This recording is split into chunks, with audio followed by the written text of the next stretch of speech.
E chega o tão esperado dia.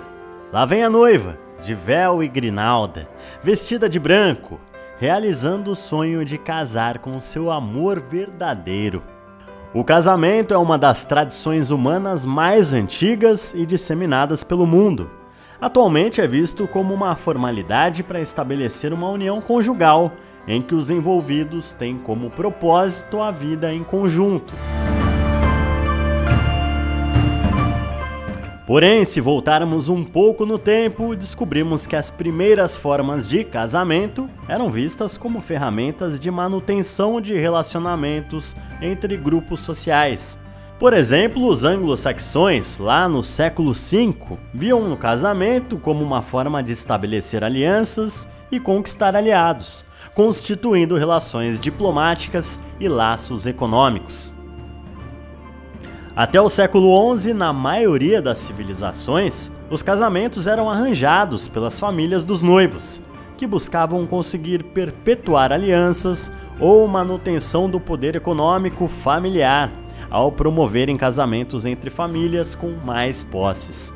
A ideia da necessidade de consentimento entre as partes só começou a fazer parte da tradição do casamento lá pelo século XII, com a publicação do chamado Decreto Graciano, uma obra que estabelece regras de conduta.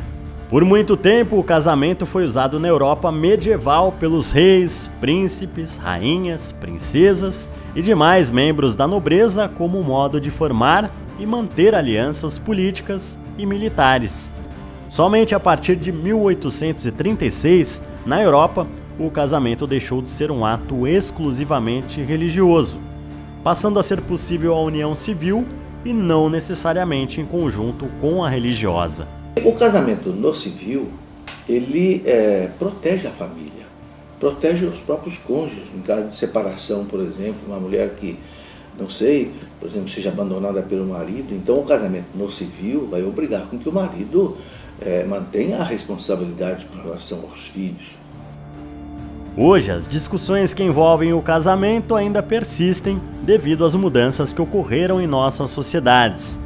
Voltando ao tema dos casamentos arranjados, eles se mantêm em várias culturas.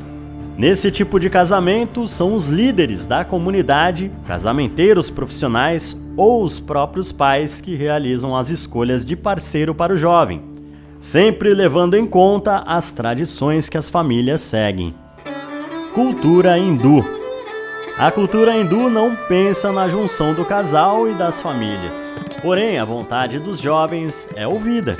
Na Índia, a cerimônia tem como objetivo unir pessoas das mesmas classes sociais, as famosas castas.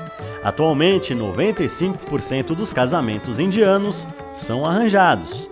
Esse tipo de tradição também acontece no Paquistão. Cultura islâmica. Na cultura islâmica, o casamento necessita do consentimento do casal.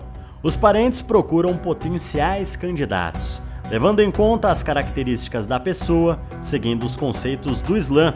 Mulheres e homens não podem ficar no mesmo ambiente sozinhos. Assim, todos os encontros acontecem dentro do ambiente familiar.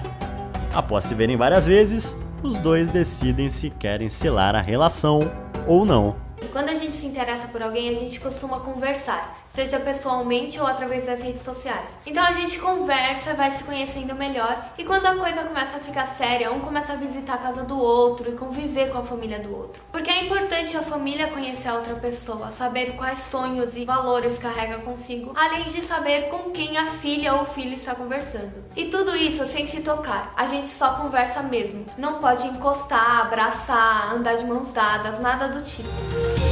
Leste asiático. Na China, Taiwan, Japão e Coreia, a prática vem sendo usada com menos frequência desde o século XX, mas se mantém nas áreas rurais e de renda mais baixa. Nesses casos, leva-se em conta continuar com a linhagem e não os desejos pessoais dos envolvidos. O casamento só ocorre após a aprovação de ambos os pais, e os arranjos são feitos pelas famílias e não pelos noivos. Cultura judaica. No judaísmo, o casamento é baseado no amor. Portanto, os futuros casais têm que pelo menos conhecer um ao outro antes do casório. Nas comunidades existe um sistema para unir os solteiros. O namoro começa após a família e os amigos conhecerem o candidato e ver se ele é digno para a união.